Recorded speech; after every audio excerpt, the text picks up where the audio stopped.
네, 안녕하세요. 초선애비라고 합니다. 반갑습니다. 잘 들리시겠죠? 네, 화면에 보이는 고양이 이름이 초선이고요. 저는 초선이를 키우는 집사여서 초선애비라는 예명을 사용하고 있습니다. 네, 여러분의 하루는 어떠셨나요? 좀 힘든 일도 많으셨겠고, 기쁜 일도 분명히 있었을 테죠. 근데 힘든 일들은 모두 다 이제 지워버리시고 행복한 기억만 갖고 쉬셨으면 좋겠습니다. 벌써 무더운 여름이 지나가고 선선한 가을이 찾아왔습니다. 아침 저녁으로 꽤 쌀쌀해졌는데요. 감기 조심하시고요. 항상 건강을 최우선으로 생각하시면 좋겠습니다. 여러분의 어릴 적 꿈은 어떤 거였나요? 저는 개인적으로 어릴 때 만화 영화를 되게 좋아했어서 지구를 지키는 용사가 꽤 오랫동안 저의 어릴 적 꿈으로 자리를 잡았었는데요. 어른이 되고 이제 밥벌이가 바빠지고 인간관계는 이제 날로 갈수록 좀 복잡해지고 그러다 보니까 어릴 때 가졌던 꿈에 대해서 생각할 시간이 많이 없었어요. 이제 그러다가 우연한 계기로 어린 왕자를 추천받아서 다시 한번 읽게 되었는데요. 감회가 되게 새롭더라고요. 어린 왕자가 다양한 별에 가서 만나는 어른들의 이야기들이 저의 모습과 크게 다르지 않은 것 같았어요. 그래서 내가 진짜 하고 싶었던 일들이나 이런 것들에 대해서 좀 다시 한번 생각을 해보는 계기가 되었습니다. 여러분들도 한번 들어보시고 내가 진짜 하고 싶었던 일들이 무엇이었는지, 그리고 순수했던 어린 시절에 대한 추억을 한번 꺼내보시는 것도 좋을 것 같습니다. 저는 불면증이 있어서 이런 책 읽는 컨텐츠들을 많이 소비를 한 경험이 있는데요. 결국엔 이제 마음의 안정이 가장 중요하더라고요. 그래서 다른 분들의 컨텐츠를 들으면서 잠에 잘 빠졌던 기억이 있습니다. 그래서 제 컨텐츠가 저와 같은 분들에게 조금 도움이 됐으면 좋겠어요. 그래서 이걸 들으시는 분들은 눈을 감으시고 혹은 눈을 살짝만 뜨시고 초선이의 자는 모습을 감상하시거나 아니면 이제 책을 들어보시면서 마음을 편하게 가지시면 좋을 것 같습니다. 서두가 좀 길었네요. 죄송합니다. 서두가 좀 길었습니다. 그럼 어린 왕자 이제 한번 읽어보도록 하겠습니다. 네. 내가 6살이었을 때였다. 어느 날 자연의 실화라는 제목의 책에서 멋진 그림 하나를 본 적이 있다. 아프리카 밀림 속에 보아뱀이 먹이를 통째로 삼키는 장면이었다. 그림 속 뱀은 그 커다란 짐승을 씹지도 않고 그대로 꿀꺽 삼킨 뒤 움직이지 못한 채 6달 동안 잠에 빠진다고 설명되어 있었다. 그 장면은 어린 나에게 아주 강렬한 인상을 남겼다. 나는 그 책을 덮고 연필을 들었다. 그리고 나만의 첫 번째 그림을 그려보았다. 내 그림은 이랬다. 커다란 모자를 닮았지만 사실은 그 모자가 아니었다. 보아뱀이 코끼리를 꿀꺽 삼킨 모습이었다. 나는 그 그림을 어른들에게 보여주며 물었다. 이게 무서워 보이지 않아요? 그런데 어른들은 모두 고개를 저으며 대답했다. 무서운 게 뭐가 있니? 그저 모자 하나 그렸구나.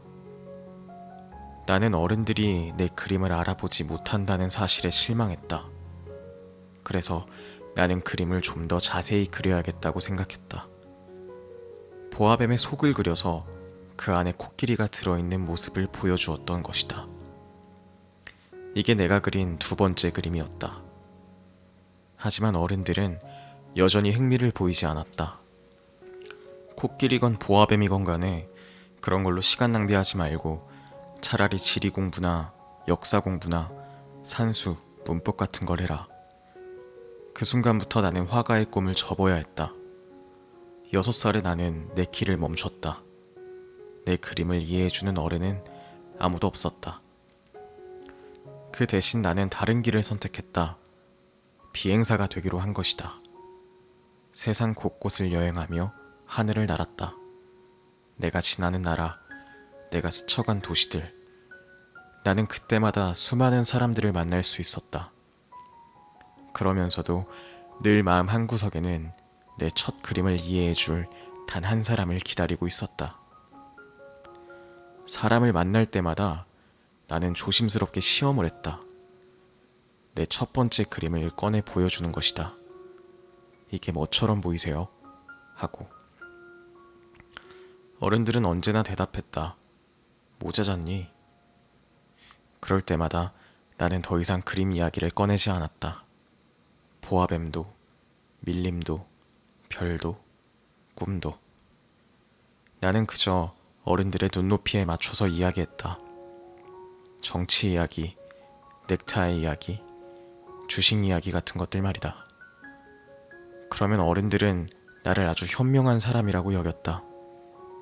그들은 내가 진짜 어린 시절 마음속에서 무엇을 잃었는지 끝내 알지 못한 채 말이다. 이렇게 외롭게 살던 나에게 뜻밖의 사건이 찾아온 건 사하라 사막 한가운데에서였다. 비행기가 고장난 것이다. 엔진의 한 부품이 망가져 버려서 나는 홀로 착륙할 수밖에 없었다. 주변에는 사람도, 마을도, 그 흔한 나무 한 그루도 없었다. 끝없이 펼쳐진 모래 언덕뿐이었다. 나는 고장난 비행기를 살려야만 했다. 물도 거의 남지 않았으니 길어야 일주일 안에 해결해야 했다.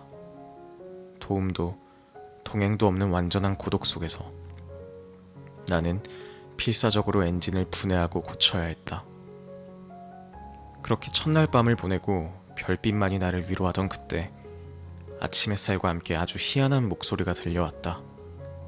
저기요, 양 한 마리만 그려주세요. 나는 깜짝 놀라 고개를 들었다. 그리고 내 눈앞에 나타난 아이를 보고 숨이 멎을 뻔했다. 작고 가냘픈 소년이 서 있었다. 금빛 머리칼이 바람에 흩날리고 얼굴은 고요하고 맑았다. 그는 길 잃은 여행자 같지도 목마른 아이 같지도 않았다. 마치 아주 먼 곳에서 아무렇지도 않게 이곳으로 걸어온 듯했다. 나는 눈을 비볐다. 이곳은 사람 하나 없는 사막 한가운데인데 이 아이는 어디서 나타난 것일까? 그는 조용히 그러나 분명히 다시 말했다. 제발 양 한 마리만 그려주세요. 나는 정신을 차리고 농담처럼 되물었다. 여기서 뭘 하고 있는 거니?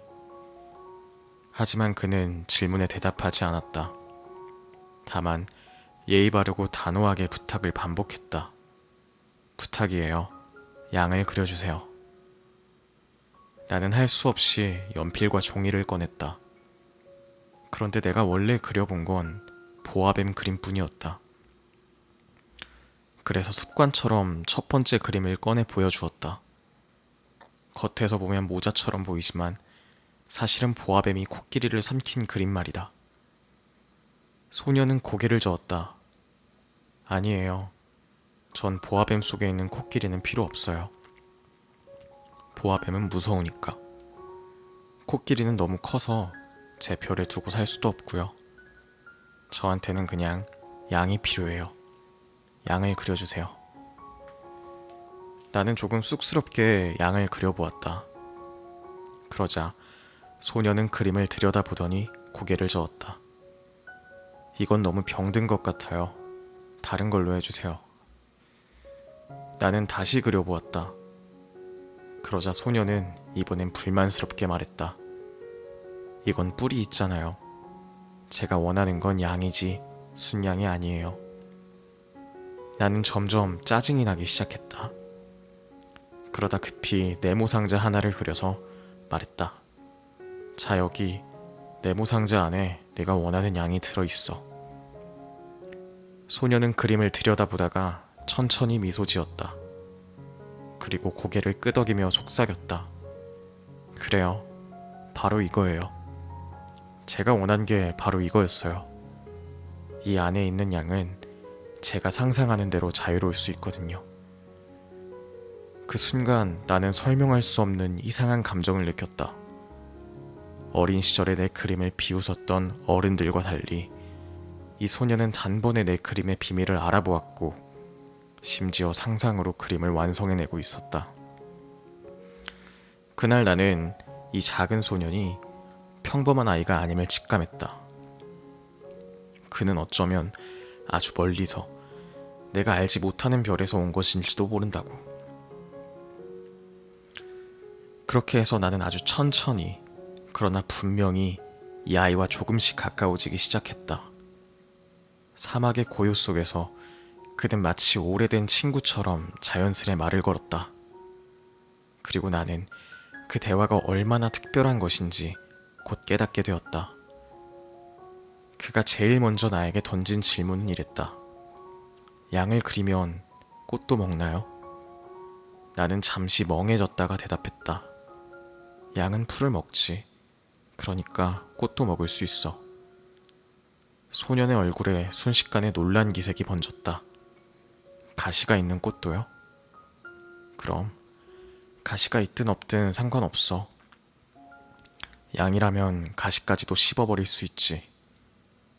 이 말에 소년은 아주 오랫동안 생각에 잠긴 듯 조용히 앉아 있었다. 그 눈빛은 단순한 호기심이 아니라 무엇인가 간절하게 확인하려는 마음 같았다. 그는 무척 진지했다. 그리고 잠시 후 거의 혼잣말처럼 중얼거렸다. 아, 그렇구나. 나는 그 순간 이 작은 대화가 결코 단순한 질문이 아님을 알았다. 그의 세계에는 양보다, 가시보다 훨씬 더 중요한 무엇인가가 숨어 있다는 예감이 들었다.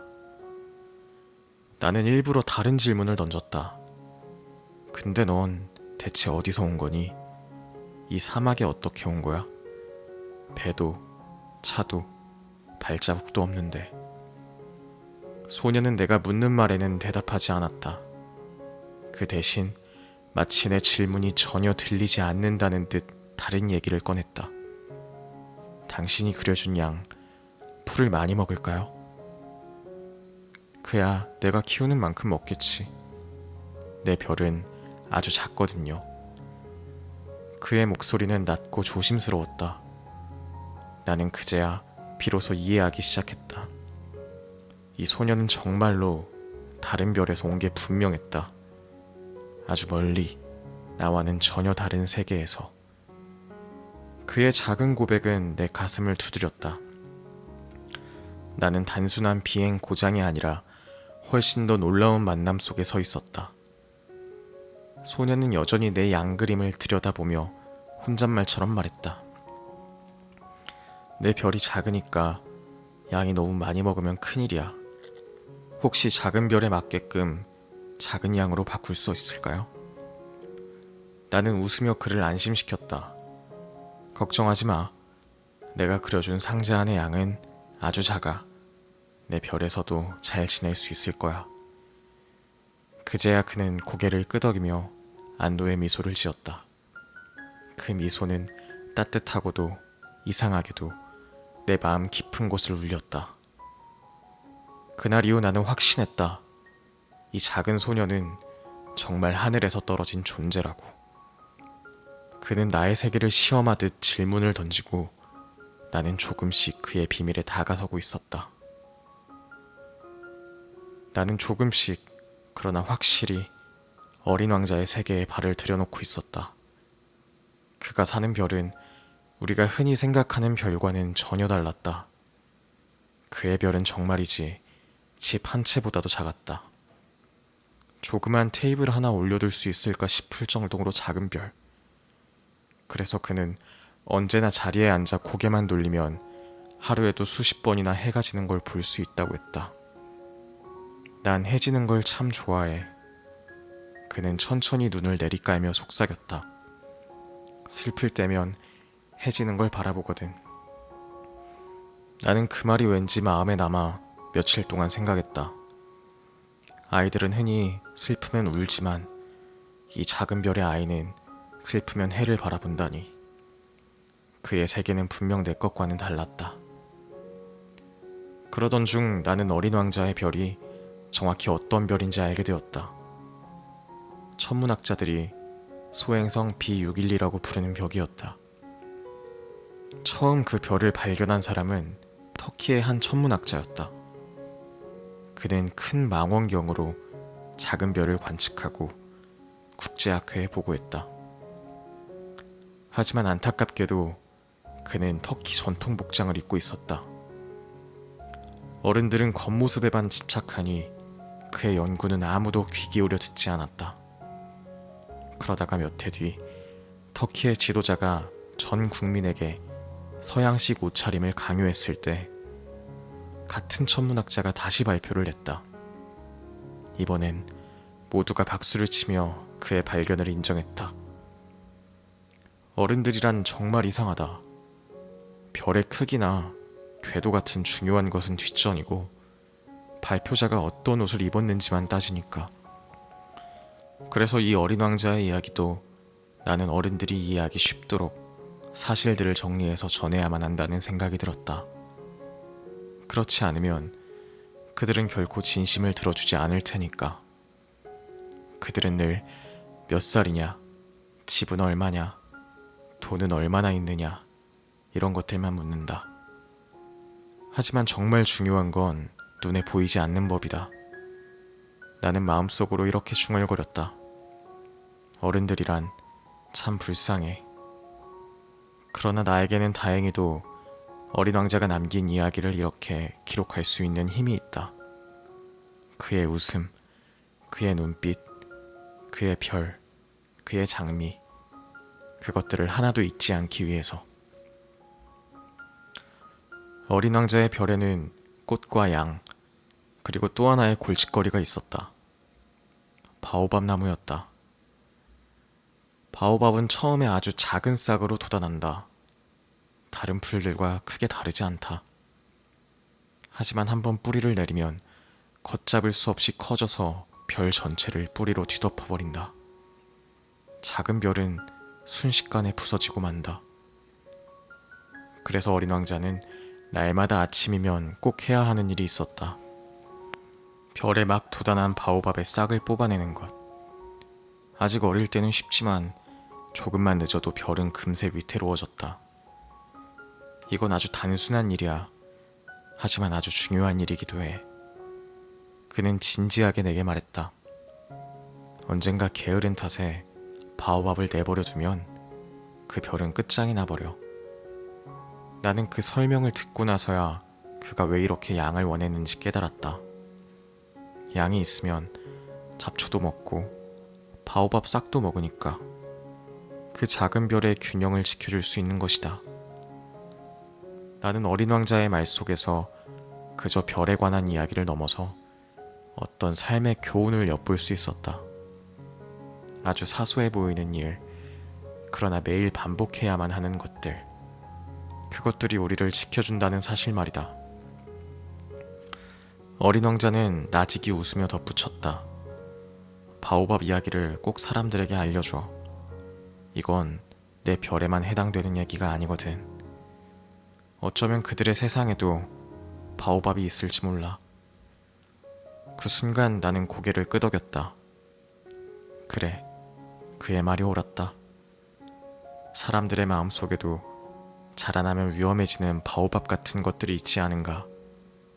조금씩 자라나 결국 삶을 집어삼키는 것들. 욕심, 증오, 무관심 같은 것들 말이다. 나는 그 이야기를 반드시 전해야겠다고 결심했다. 어린 왕자는 어느 날 나직하게 이렇게 말했다. 난 해지는 걸 아주 좋아해. 그의 눈은 멀리 떠올린 듯 먼 하늘을 바라보고 있었다. 나는 가만히 웃으며 물었다. 해지는 게 그렇게 좋니? 그런데 여긴 사막이라 금세는 볼 수 없을 텐데. 그러자 그는 고개를 저으며 조용히 대답했다. 내 별에서는 마음만 먹으면 언제든 볼 수 있어. 의자 하나만 옮기면 되거든. 해가 지고 싶을 때 그저 고개만 돌리면 돼. 그는 잠시 눈을 감았다가 아주 슬픈 얼굴로 속삭였다. 어느 날은 해지는 걸 44번이나 본 적도 있어. 나는 아무 말도 할 수 없었다. 슬픔을 견디는 방법이 나와는 전혀 다른 방식으로 스며있는 이 아이. 그의 별은 작아서 하루에도 수십 번 해가 지고 떠오를 수 있었고 그는 그것으로 마음을 달래고 있었다. 그 모습이 왠지 모르게 가슴을 저리게 했다. 나는 그에게 물어보지 않았다. 왜 그렇게 해가 지는 걸 많이 보고 싶었는지.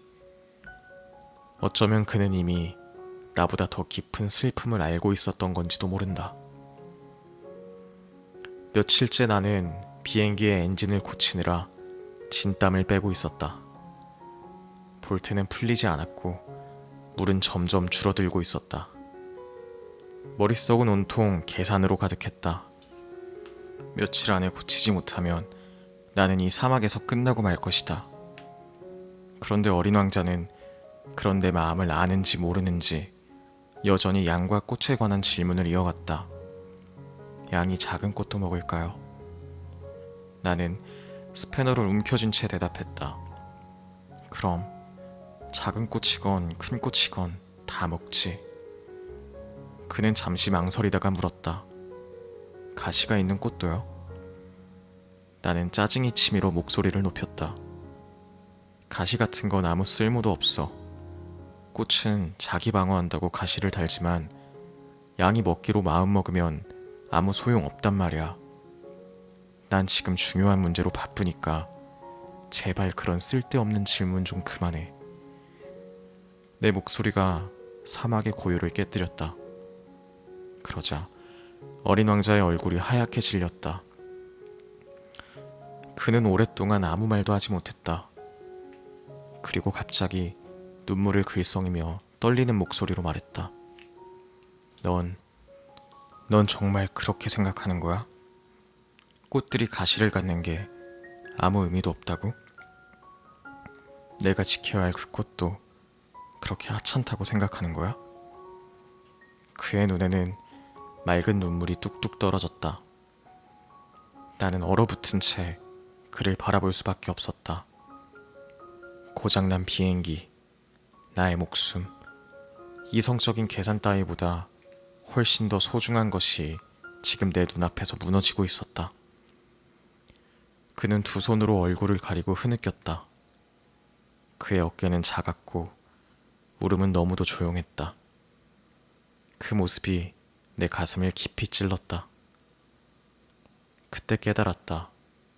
이 작은 아이에게 그 꽃은 단순한 꽃이 아니라 세상 전부라는 사실을. 나는 서툰 손길로 그의 어깨를 감싸며 속삭였다. 미안해. 내가 잘못했어. 내 꽃은 내 별에서는 세상에서 가장 소중한 거야. 내가 내 마음을 제대로 이해하지 못했어. 그는 잠시 나를 똑바로 바라보다가 조금은 안도한 듯 고개를 숙였다. 눈물은 아직 남아 있었지만 그 안에서 나는 그의 진심을 느낄 수 있었다. 그날 나는 뼈저리게 배웠다. 사람의 마음을 다치게 하는 건 언제나 말의 무게를 잇는 순간이라는 것을. 어린 왕자의 별에는 특별한 꽃이 하나 있었다. 그 꽃은 어느 날 아주 작은 싹으로부터 천천히 자라났다. 다른 잡초들과는 달리 그것은 오랫동안 준비를 하는 듯 보였다.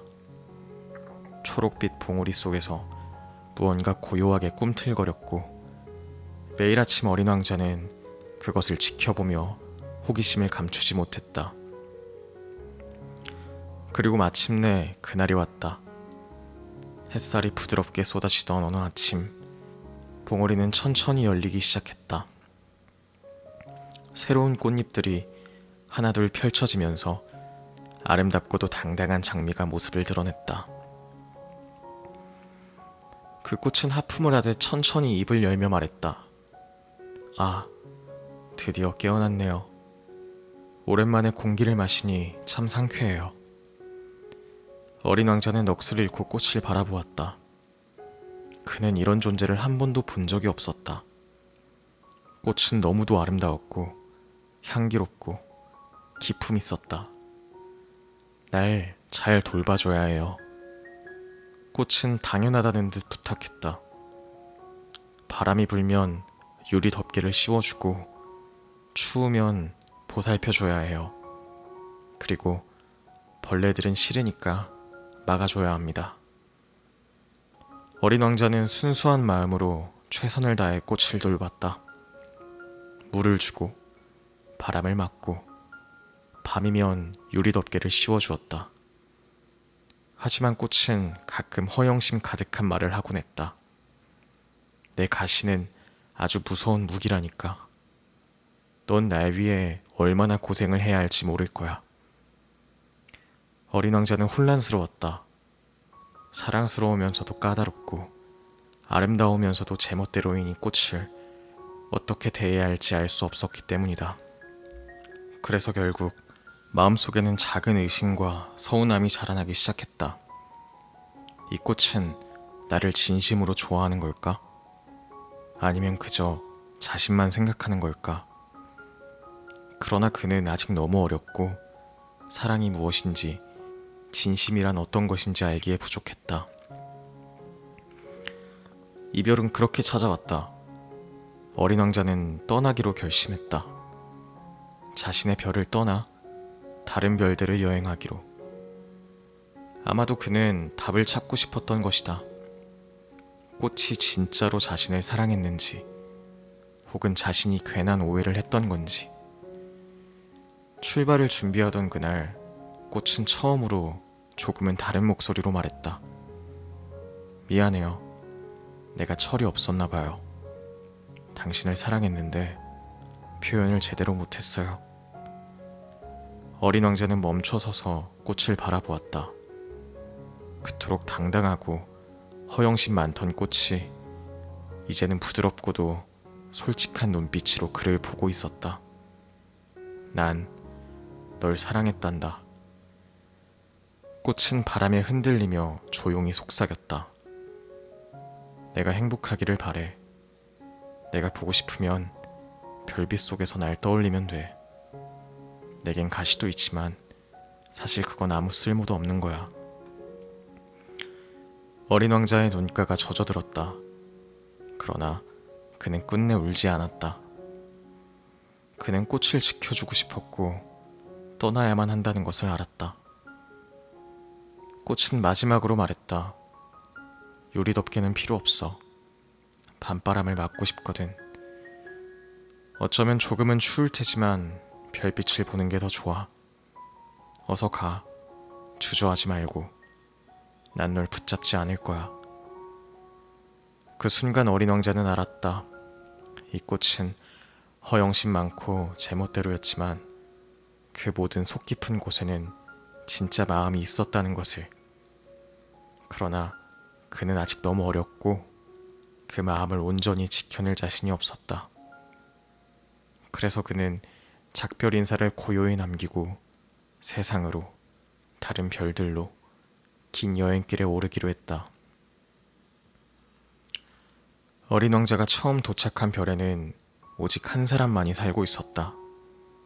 그는 왕이었다. 왕은 길고도 화려한 보라색 망토를 두르고 있었고 머리에는 금빛 왕관을 얹고 있었다. 별은 너무 작아 왕이 다스릴 백성조차 없었지만 그는 당당하게 앉아 있었다. 아, 신하가 왔구나. 왕은 어린 왕자를 보자 반가워하며 외쳤다. 이제 내 명령을 따를 사람이 생겼구나. 어린 왕자는 어리둥절했다. 하지만 이 별에는 저밖에 없잖아요. 왕은 기품 있게 대답했다. 그렇다네. 하지만 나는 우주의 모든 것을 다스린다네. 태양도, 달도, 별들도 내 명령을 따른다네. 그 말에 어린 왕자는 호기심을 품고 물었다. 그럼 태양에게 지금 당장 지라고 명령할 수 있어요? 왕은 당황한 듯 기침을 했다. 지금은 안 되네. 태양이 질 시간은 정해져 있지. 나는 무리한 명령을 하지 않는다네. 명령은 합리적이어야 하고 내 명령은 언제나 순리에 맞아야 하네. 어린 왕자는 그제야 깨달았다. 왕이 주장하는 권력은 사실 자연의 질서에 기대어 있는 것뿐이었다. 왕은 계속 말했다. 가까이 와서 앉거라. 내가 내 백성이 되어라. 내 곁에 있으면 널 재판관으로 삼아주지. 세상을 다스린다는 건 멋진 일이지 않겠나? 하지만 어린 왕자는 고개를 저었다. 전 오래 머물 수 없어요. 여행을 계속해야 해요. 왕은 아쉬워했지만 끝내 붙잡을 수 없었다. 그는 위험 있게 손을 흔들며 말했다. 그럼 가거라. 하지만 기억해라. 진정한 권위란 합리적인 명령에서 비롯되는 법이다. 어린 왕자는 조용히 고개를 끄덕이며 다음 별로 발걸음을 옮겼다. 다음 별에서 어린 왕자가 만난 이는 허영심에 가득 찬 사람이었다. 그는 처음부터 이렇게 말했다.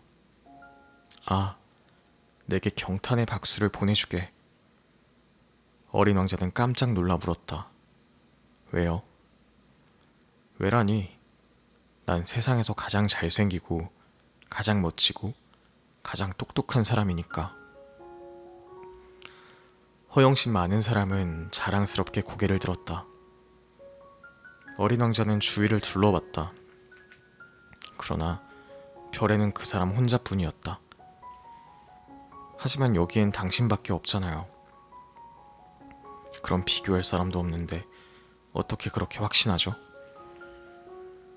허영심 많은 사람은 웃으며 대답했다. 비교할 필요가 없지. 내가 최고라는 건 자명한 사실이야. 그러니 어서 박수를 쳐보게. 누군가 나를 칭찬하지 않으면 견딜 수가 없단 말일세. 어린 왕자는 어쩔 수 없이 두 손을 모아 작은 박수를 쳤다. 그러자 허영심 많은 사람은 크게 웃으며 고개를 끄덕였다. 봐라. 역시 난 멋진 사람이지 않나? 잠시 후 어린 왕자는 슬며시 물었다. 그런데 당신은 정말 행복한가요? 허영심 많은 사람은 잠시 말문이 막혔다. 그러더니 다시 허세 섞인 목소리로 대답했다. 행복이 뭐가 중요한가? 중요한 건 내가 인정받는 거야. 그러나 어린 왕자는 속으로 생각했다. 이 사람은 칭찬이 없으면 살아갈 수 없는 걸까? 스스로의 가치를 알지 못하는 건 아닐까? 그는 깊은 안타까움을 느끼며 조용히 그 별을 떠나기로 했다. 세 번째 별에서 어린 왕자가 만난 이는 술을 마시는 사람이었다. 그는 작은 집 앞에 앉아 있었고 주위에는 술병들이 산더미처럼 쌓여 있었다. 빈 병과 가득 찬 병이 뒤섞여 있었다. 어린 왕자는 공손히 다가가 물었다. 안녕하세요. 왜 술을 마시고 계신 거예요? 술 마시는 사람은 우울한 눈빛으로 대답했다. 마시기 위해서지. 왜 마시는데요? 잊기 위해서지. 무엇을 잊으려는 건데요? 그는 잠시 고개를 떨구더니 작게 중얼거렸다. 부끄러운 걸 잊고 싶어서. 어린 왕자는 다시 물었다. 무엇이 그렇게 부끄러운데요? 술을 마시는 게 부끄럽단 말이다. 그 짧은 대답은 마치 끝없는 수렁 같았다. 술 마시는 사람은 자기 모순에 빠져 있었고 그 모순에서 벗어나지 못한 채 끝없이 술잔만 비우고 있었다. 어린 왕자는 깊은 슬픔을 느꼈다. 그는 가만히 그 모습을 바라보다가 조용히 속으로 중얼거렸다. 어른들은 참 이상해. 그리고는 다시 길을 떠났다. 네 번째 별에서 어린 왕자가 만난 이는 사업가였다. 사업가는 책상 앞에 앉아 있었고 수많은 장부와 계산서가 쌓여 있었다. 그는 펜으로 줄곧 무언가를 기록하고 있었고 눈길조차 들이지 않았다. 어린 왕자는 조심스럽게 인사했다. 안녕하세요. 사업가는 고개도 들지 않은 채 대꾸했다. 난 바쁘다. 방해하지 마라. 뭘 그렇게 열심히 하고 계세요? 별을 세고 있지. 어린 왕자는 깜짝 놀라 물었다. 별을 세요? 그 많은 별들을요? 사업가는 단호하게 고개를 끄덕였다. 그렇다. 난 큰 일을 하고 있는 거다. 별들을 내 소유로 만들고 있거든. 별을 어떻게 소유해요? 장부에 기록해두면 내 것이 되는 거지. 난 부자다. 수백만 개의 별을 가진 사람이니까. 어린 왕자는 잠시 생각하다가 진지한 얼굴로 물었다. 별들을 가지고 뭘 하시는데요? 사업가는 당황한 듯 잠시 멈추었다. 아무것도. 그저 갖고 있는 거다. 은행에 돈을 넣어두듯이 난 별을 장부에 적어두는 거지. 소녀는 속으로 중얼거렸다. 나는 꽃 하나를 돌보며 물을 주고 화산을 쓸고 양을 지켜야 한다. 내가 가진 것은 나를 필요로 하지. 그런데 이 사람은 별들을 가졌다고 하면서 아무 일도 하지 않네. 어린 왕자는 이해할 수 없다는 듯 고개를 저었다. 그리고 다시 혼잣말로 속삭였다. 어른들은 정말 이상해. 5번째 별은 아주 작았다. 그 별 위에는 가로등 하나와 가로등지기 1명뿐이었다. 어린 왕자가 도착했을 때 가로등지기는 막 불을 켜고 있었다. 안녕하세요. 어린 왕자가 인사했다. 안녕. 규칙에 따라 지금은 불을 켜야 할 시간이야. 가로등지기는 짧게 대답하며 성냥으로 불을 붙였다. 잠시 후 그는 곧 다시 불을 껐다. 왜 또 꺼요? 규칙에 따라 곧 꺼야 하거든. 정말로 그는 다시 불을 끄고 곧바로 또 켜고 또 끄기를 반복했다. 어린 왕자는 어리둥절해 물었다. 왜 이렇게 자주 켜고 끄는 거예요? 가로등지기는 지친 얼굴로 말했다. 예전에는 규칙이 쉬웠어. 하루에 1번 켜고 1번 끄면 됐지. 하지만 이 별이 점점 빨리 돌기 시작했어. 이제는 1분마다 낮과 밤이 바뀌거든. 그래서 난 쉬지 않고 불을 켜고 꺼야 해. 그는 잠시도 앉아 쉴 틈이 없었다. 숨을 고를 사이도 없이 불을 켜고 끄고 또 켰다. 어린 왕자는 마음이 짠해졌다. 이 사람은 욕심도 없고 허영심도 없고 술에 빠져 있는 것도 아니야. 그저 자기 임무를 성실히 지키고 있을 뿐이네. 소녀는 속으로 깊이 감탄했다. 아마도 내가 만난 어른들 중에 가장 존경할 만한 사람이 아닐까. 그러나 별이 너무 작아 둘이 함께 오래 머물 수는 없었다. 어린 왕자는 아쉽지만 작별을 고하며 말했다. 당신은 참 성실해요. 하지만 너무 바빠서 쉴 수가 없군요. 혹시 휴식이 필요할 땐 꽃을 사랑하거나 별을 바라보는 것도 좋아요. 가로등지기는 잠시 멈추더니 미소지었다. 하지만 난 규칙을 지켜야 해. 그게 내 일이니까. 어린 왕자는 조용히 고개를 끄덕이며 다시 길을 떠났다. 6번째 별은 5번째 별보다 훨씬 컸다. 그곳에는 늙은 지리학자가 살고 있었다. 지리학자는 큰 책상 앞에 앉아 두꺼운 책들을 펼쳐놓고 있었다. 그의 손은 잉크로 물들어 있었고 커다란 돋보기로 글자를 들여다보고 있었다. 어린 왕자가 다가가 인사했다. 안녕하세요. 무슨 일을 하세요? 나는 지리학자다. 산과 바다, 강과 사막을 기록하지. 소녀는 눈을 반짝였다. 아, 정말 멋져요. 그럼 바다가 얼마나 큰지 산이 얼마나 높은지 다 알고 계신 거군요. 지리학자는 고개를 저었다. 아니, 나는 탐험을 하지 않아. 난 책상 앞에 앉아 탐험가들이 전해오는 기록을 적을 뿐이지. 지리학자는 바다를 건너지 않고 산을 오르지도 않는다네. 어린 왕자는 놀라며 물었다. 그럼 직접 보지도 않고 어떻게 알 수 있어요? 탐험가들이 보고하면 나는 그것을 받아 적지. 하지만 반드시 증거를 요구한다네. 예를 들어 바다라면 물을 가져와야 하고 산이라면 돌을 가져와야 하지. 소녀는 잠시 생각하다가 자신의 별을 떠올렸다. 제 별에도 산과 화산 그리고 꽃이 있어요. 지리학자는 관심을 보였다. 화산이라 그건 흥미롭군. 하지만 꽃은 기록하지 않는다네. 왜요? 꽃은 아름다운데. 지리학자는 단호하게 말했다. 꽃은 덧없으니까 곧 시들어버리지 않나? 이 말에 어린 왕자의 가슴은 철렁 내려앉았다. 그는 자기 별에 남겨두고 온 장미를 떠올렸다.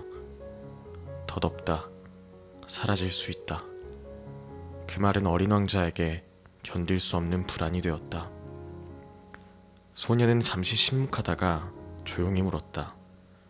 저는 이제 어디로 가야 할까요? 지리학자는 고개를 들며 대답했다. 지구로 가보게. 거기는 흥미로운 곳일 걸세. 그 순간 어린 왕자의 마음은 무겁게 흔들렸다. 그러나 그는 여정을 계속하기로 결심했다. 드디어 어린 왕자는 지구에 도착했다. 지구는 지금까지 그가 방문했던 별들보다 훨씬 더 크고 훨씬 더 복잡한 곳이었다. 지구에는 수많은 사람들이 살고 있었다. 왕들도, 허영심 많은 사람들도, 술꾼도, 사업가도, 가로등지기도, 지리학자도, 그리고 그 밖에 무수한 직업을 가진 이들이 있었다. 밤이 되면 지구의 가로등지기들은 정해진 시간에 불을 켜고 껐다. 대륙마다 시간이 달라 마치 이어지는 불빛의 물결처럼 가로등이 하나씩 켜졌다가 꺼졌다. 아시아가 불을 켜면 곧 유럽이 켜지고 아프리카가 이어지고 남아메리카와 북아메리카가 마지막으로 불을 밝혔다. 어린 왕자는 그 끝없는 불빛의 행렬을 상상하며 이 별에는 정말 어마어마하게 많은 사람들이 사는구나 하고 생각했다. 그러나 이상하게도 그가 실제로 발을 내디딘 사막에는 아무도 없었다. 끝없이 펼쳐진 모래뿐이었다. 그때 조그마한 노란 뱀이 나타났다. 뱀은 매끄럽고 가느다란 몸을 흔들며 다가왔다. 여긴 정말 사람이 없구나. 어린 왕자가 중얼거리듯 말했다. 뱀은 가늘고 날카로운 목소리로 대답했다. 사람들 속에 있어도 외롭긴 마찬가지야. 어린 왕자는 놀라며 울었다. 너는 누구니? 나는 뱀이야. 강한 자도 내 독 앞에서는 쓰러진다. 뱀은 똑바로 어린 왕자를 바라보며 말했다. 소녀는 조금 무서웠지만 호기심이 더 컸다. 넌 그럼 사람을 죽일 수도 있니? 그렇다. 하지만 나는 원한다면 멀리 데려다 줄 수도 있지. 내가 고향으로 돌아가고 싶을 때 난 도와줄 수 있다. 그 말은 마치 수수께끼 같았다. 어린 왕자는 잠시 생각에 잠겼다. 넌 왜 그렇게 비밀스럽게 말하니? 뱀은 미소 짓듯 몸을 구부렸다. 난 수수께끼로 말하는 걸 좋아하거든. 하지만 넌 언젠가 내 말뜻을 이해하게 될 거야. 그리고는 모래 위를 미끄러지듯 사라졌다. 어린 왕자는 그 자리에 홀로 남아 잠시 가슴이 서늘해지는 것을 느꼈다. 어린 왕자는 사막을 떠나 이번에는 꽃이 하나 피어있는 곳에 도착했다. 그 꽃은 세상에서 가장 소박한 모습이었다. 작고 여린 줄기에 바람만 불어도 흔들릴 만큼 약했다. 그럼에도 꽃은 당당하게 고개를 들고 있었다. 어린 왕자가 다가가 인사했다. 안녕, 넌 참 예쁘구나. 꽃은 고개를 살짝 끄덕이며 대답했다. 난 사막의 한가운데서 피어난 꽃이지. 사람들을 찾고 있니? 응, 난 사람들을 만나고 싶어. 세상에 얼마나 많은 사람들이 있는지 알고 싶거든. 꽃은 쓸쓸히 웃었다. 사람? 그래, 본 적이 있어. 그들은 바람에 날리는 씨앗처럼 이리저리 흩어져 다니더구나. 뿌리를 내리지 못해. 그래서 늘 불안하게 떠돌아다니지. 어린 왕자는 그 말이 이상하게 마음에 걸렸다. 자신의 별에 있는 장미를 떠올리며 조용히 속삭였다. 뿌리를 내리지 못한다니 그건 참 외로운 일이겠네. 꽃은 고개를 끄덕였지만 그 외에 더 말해주진 않았다. 그리고 바람에 흔들리며 다시 침묵 속으로 잠겼다. 그 다음 어린 왕자가 마주한 것은 가파른 산맥이었다. 그 산들은 하늘을 찌를 듯 솟아 있었고 봉우리마다 눈이 쌓여 빛나고 있었다. 어린 왕자는 높은 바위 꼭대기에 올라가 멀리서 사람들의 흔적을 찾으려 했다. 하지만 눈에 들어온 건 끝없는 바위와 메아리뿐이었다. 소녀는 손을 모아 큰 소리로 외쳤다. 안녕. 그러자 산에서 메아리가 돌아왔다. 안녕, 안녕, 안녕. 어린 왕자는 다시 외쳤다. 난 혼자야. 그러자 메아리가 되돌아왔다. 혼자야, 혼자야, 혼자야. 소녀는 잠시 입술을 깨물었다. 이 별은 참 이상해. 사람들이 없는 것 같아.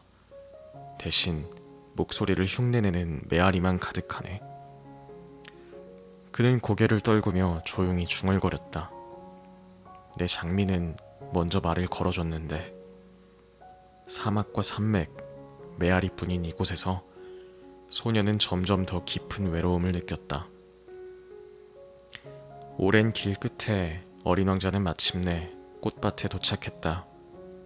그곳에는 수천 송이의 장미가 활짝 피어 있었다. 소녀는 순간 눈이 휘둥그레졌다. 이럴 수가. 내 장미는 세상에서 유일한 꽃이라고 생각했는데. 그 앞에는 똑같이 아름다운 장미들이 끝없이 펼쳐져 있었다. 붉게, 은은하게, 바람에 흔들리며 빛났다. 어린 왕자는 갑자기 마음이 무너졌다. 내 꽃은 단 하나뿐인 게 아니었구나. 그럼 난 별로 대단하지도 않아. 내 장미를 자랑스러워했는데 여기선 그저 평범한 꽃 중 하나였네. 소녀는 풀밭에 주저앉아 울음을 터뜨렸다. 눈물이 볼을 타고 흘러내렸고 그는 한참 동안 슬픔에 잠겨 있었다. 그때 한 마리 여우가 나타났다. 여우는 멀찍이 서 어린 왕자를 바라보다가 조심스레 다가왔다. 안녕. 어린 왕자가 인사했다. 안녕. 여우가 대답했다. 소녀는 잠시 망설이다가 물었다. 너랑 놀 수 있을까? 여우는 고개를 저었다. 난 아직 길들여지지 않았어. 길들인다는 게 뭐야? 여우는 잠시 생각하다가 천천히 말했다. 길들인다는 건 관계를 맺는 거야. 내가 나에게 특별해지고 나도 내게 특별해지는 것. 어린 왕자는 눈을 크게 떴다. 그럼 지금은 그렇지 않다는 거야? 그래, 지금 너는 나에게 수많은 소년들 중 하나일 뿐이야. 하지만 내가 나를 길들이면 우린 서로에게 단 하나뿐이 되지. 소녀는 잠시 침묵했다. 자신의 장미를 떠올리며 가슴이 두근거렸다. 여우는 계속 설명했다. 지금은 내 발자국 소리가 나에게 아무런 의미가 없어. 하지만 내가 날 길들이면 내 발자국 소리는 음악처럼 들리게 되겠지. 지금은 밀밭이 나에게 아무 의미가 없지. 하지만 내 머리칼 색깔이 금빛이니 내가 날 길들이면 밀밭을 볼 때마다 내가 떠오를 거야. 어린 왕자는 숨을 죽이고 그 말을 들었다. 여우의 목소리는 바람처럼 부드럽고 그 속에는 묘한 진실이 담겨 있었다. 그러니까 제발 나를 길들여줘. 여우가 속삭였다. 소녀는 잠시 하늘을 올려다보았다. 그는 마음속에는 이미 대답이 정해져 있었다. 응, 좋아. 난 널 길들일게. 어린 왕자는 철길 옆에 앉아있는 기차 전환수를 만났다. 그는 무표정한 얼굴로 수많은 기차를 이쪽 저쪽으로 돌려보내고 있었다. 너는 무슨 일을 하니? 어린 왕자가 물었다. 나는 여행객들을 실은 기차를 이 선로에서 저 선로로 바꾸어주는 일을 하지. 전환수가 대답했다. 거대한 기차가 굉음을 내며 지나갔다. 창문마다 사람들이 꽉 들어차 있었는데 누구 하나 창밖을 제대로 바라보는 이가 없었다. 모두들 고개를 떨군 채 지친 눈빛으로 흔들릴 뿐이었다. 사람들은 왜 그렇게 바쁘게 다니는 거지? 어린 왕자가 다시 물었다. 전환수는 씁쓸하게 웃으며 대답했다. 아무도 몰라. 그들은 자기들이 무엇을 찾는지조차 모르지. 그래서 늘 서두르면서도 늘 불안해해. 오직 아이들만이 창밖을 보며 웃고 새로운 것을 보며 기뻐하지. 어린 왕자는 창문에 얼굴을 바짝 붙이고 바깥을 내다보는 아이들을 떠올렸다. 들판을 스쳐 지나가며 손을 흔드는 작은 손길, 모래바람 속에서 반짝이던 눈빛. 그는 고개를 끄덕이며 조용히 말했다. 어른들은 도착하지도 못한 채 같은 길만 반복하는 것 같아. 하지만 아이들은 길 위에서 이미 행복을 찾는구나. 전환수는 어린 왕자의 말에 한동안 대꾸하지 못했다. 그리고 천천히 고개를 끄덕였다. 어린 왕자는 이번엔 상인을 만났다. 그는 유리병에 들어있는 작은 알약을 꺼내어 자랑스럽게 보여주었다. 이건 목마름을 없애주는 알약이다. 일주일에 한 알만 먹으면 물을 마시지 않아도 된다. 덕분에 많은 시간을 절약할 수 있지. 어린 왕자는 눈을 크게 뜨고 물었다. 그럼 사람들이 절약한 시간으로 무엇을 하니? 상인은 어깨를 으쓱하며 대답했다. 글쎄다. 더 중요한 일을 하겠지. 돈을 더 벌거나 길을 덜 걷거나.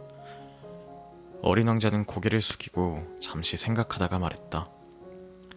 내가 그 시간을 가진다면 천천히 우물을 찾아서 물을 마시러 가겠어. 목마름 끝에 마시는 물맛은 세상에서 가장 달콤하니까. 걸어가는 동안 보이는 풍경도 소중하고 함께 나누는 이야기들도 값지지. 상인은 어린 왕자를 바라보다가 말이 막혀버렸다. 그의 손에 쥐어진 알약은 더 이상 자랑스럽지 않아 보였다. 어린 왕자는 미소를 짓고 다시 길을 떠났다. 그는 속으로 중얼거렸다. 사람들은 왜 자꾸 시간을 절약하려고만 할까? 시간을 살아가는 게 더 중요한데. 비행기가 사막에 떨어진 지 일주일째 되는 날이었다. 조종사는 물도 식량도 다 떨어진 채로 어린 왕자와 함께 모래 위를 걸어가고 있었다. 해는 머리 위에서 불덩이처럼 내리쬐었고 모래는 발바닥을 뜨겁게 태웠다. 조종사의 입술은 갈라져 피가 맺혔고 몸은 점점 무거워졌다. 너는 목마르지 않니? 조종사가 힘겹게 물었다. 어린 왕자는 고개를 들어 하늘을 바라보며 말했다. 나는 괜찮아. 곧 샘물을 찾을 수 있을 것 같아. 너와 함께라면 더 이상 외롭지 않으니까. 그의 눈동자는 사막의 불빛 속에서도 별처럼 빛났다. 조종사는 그 눈빛에 묘한 위로를 받았다. 밤이 되자 두 사람은 모래 위에 나란히 누웠다. 끝없는 고요 속에서 하늘 가득 별들이 흘러내렸다. 어린 왕자가 별을 바라보며 말했다. 별은 마음을 든든하게 해준다. 저 별 어딘가에는 샘물이 있고 누군가가 우리를 기다리고 있을 테니까. 중요한 건 눈에 보이지 않아. 하지만 마음은 알고 있지. 조종사는 눈을 감으며 그 말을 곱씹었다. 그 단순한 문장이 마음속 깊은 곳을 울렸다. 중요한 것은 눈에 보이지 않는다. 그는 아이의 말이 오아시스 같은 위로가 된다는 것을 느꼈다. 새벽이 밝아올 무렵 두 사람은 다시 발걸음을 옮겼다. 모래는 끝없이 이어졌고 몸은 지쳐갔지만 어린 왕자는 여전히 희망을 잃지 않았다. 마치 샘물이 어디에 있는지 알고 있는 듯 그는 확신에 찬 눈빛으로 길을 걸어갔다. 마침내 태양이 떠오를 때 조종사는 멀리에서 낮고 둥근 우물의 형태를 발견했다. 그 순간 그의 가슴은 벅차올랐다. 저기 있어. 샘물이 저기 있다고. 어린 왕자는 조용히 고개를 끄덕이며 미소 지었다. 마치 이미 알고 있었다는 듯이. 조종사와 어린 왕자는 천천히 우물가에 다가갔다. 사막 한가운데 서 있는 우물은 오래된 돌들로 쌓여 있었고 그 모습은 단순했지만 마치 오랫동안 기다리던 선물처럼 따뜻해 보였다. 조종사는 낡은 줄을 잡고 두레박을 내렸다. 도르래가 끼익거리며 울렸고 그 소리는 고요한 사막 속에서 마치 오랜 노래처럼 들려왔다. 잠시 후 두레박이 물을 가득 머금은 채 올라왔다. 투명한 물결이 햇빛을 받아 반짝이며 흔들렸다. 조종사는 두레박을 어린 왕자에게 건넸다. 자, 마셔봐. 어린 왕자는 두 손으로 두레박을 감싸주고 천천히 물을 들이켰다. 그 순간 그의 눈빛은 별빛처럼 환해졌다. 조종사도 물을 마셨다. 놀랍게도 그것은 단순히 갈증을 해소하는 물맛이 아니었다. 그 속에는 모래 위를 걸어온 시간, 별빛 아래에서 나눈 대화, 함께 웃고 울었던 모든 순간이 녹아 있었다. 그는 마음속으로 중얼거렸다. 이건 단순한 물이 아니다. 우리 둘이 함께 찾아낸 길의 선물이다. 어린 왕자는 고개를 끄덕이며 말했다. 그래, 가장 소중한 것은 눈에 보이지 않아. 이 물은 단순한 물이 아니라 길 위에서 찾은 노래고 별빛이고 우리의 우정이야. 조종사의 가슴은 뭉클해졌다. 그는 이 작은 별의 여행자에게서 인생의 비밀 같은 것을 배우고 있다는 것을 느꼈다. 잠시 후 어린 왕자는 조종사의 손을 꼭 잡았다. 이제 나는 돌아가야 해. 내 별로, 내 장미 곁으로.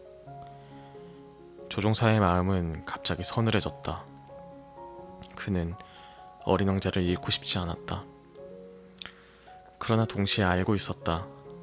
이 아이가 있어야 할 자리는 바로 그의 별이라는 것을. 사막의 바람이 부드럽게 불어왔다. 둘은 우물가에 나란히 앉아 떠오르는 태양을 바라보았다. 어린 왕자는 약속한 날 밤 사막 모래 위를 홀로 걸어갔다. 별빛은 고요히 빛났고 모래는 달빛을 받아 은빛 강처럼 반짝였다. 조종사는 멀찍이 뒤를 따랐다. 그는 어린 왕자가 어디로 향하는지 알고 있었지만 발걸음을 멈출 수 없었다. 마침내 어린 왕자는 한 자리에 멈추어 섰다. 그곳은 낮에 보았던 우물에서 멀지 않은 곳이었다. 모래 위에 길고 가느다란 그림자가 드리워져 있었고 그 끝에는 황금빛 비늘을 번뜩이며 꿈틀거리는 뱀이 있었다. 조종사의 심장은 세차게 뛰었다. 그는 소리쳤다. 안 돼, 가지 마라. 그러나 어린 왕자는 고요한 미소를 지으며 고개를 저었다. 이건 단순한 죽음이 아니야. 나는 내 별로 돌아가기 위해 이 길을 택하는 거야. 너는 걱정하지 않아도 돼. 그의 목소리는 흔들리지 않았다. 마치 집으로 돌아가는 여행자가 작별을 고하는 듯 담담하고도 평화로웠다.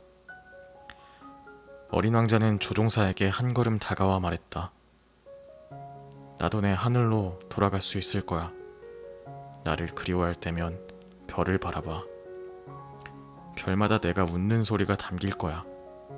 그러면 넌 수많은 별들이 너를 향해 웃어주는 것처럼 느껴질 거야. 조종사의 눈에는 눈물이 고였다. 나는 내 웃음을 잃고 싶지 않아. 내가 사라지면 세상은 너무 쓸쓸할 것 같아. 어린 왕자는 그의 손을 꼭 잡았다. 나는 사라지는 게 아니야. 내 몸은 무겁기에 별로 돌아갈 수 없을 뿐이야. 그러나 나의 웃음, 나의 마음은 내 곁에 남아있을 거야. 별을 바라볼 때마다 우리는 다시 만날 수 있을 거야. 조종사는 떨리는 손으로 어린 왕자를 끌어안았다.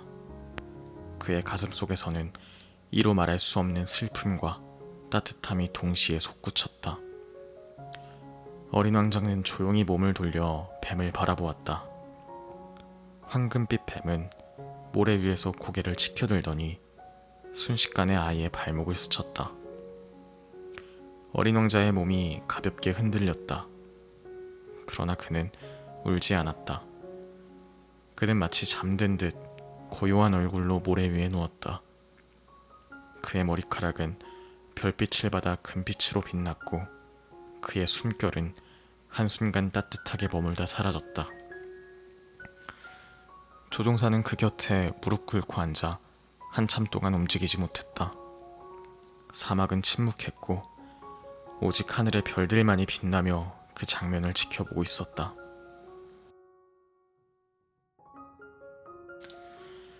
네, 들려드릴 어린 왕자는 여기까지입니다. 부디 이걸 들으셨던 분들이 이 마지막 인사말을 듣기 전에 잠에 잘 드셨기를 바라는 마음을 가지고 있는데요. 네, 아무튼 들어주셔서 정말 감사하고 오늘 하루도 정말 고생 많으셨습니다. 저도 초선이를 껴안고 행복한 밤을 보내러 가보도록 하겠습니다. 여러분 고생 많으셨어요. 안녕히 주무세요. 안녕.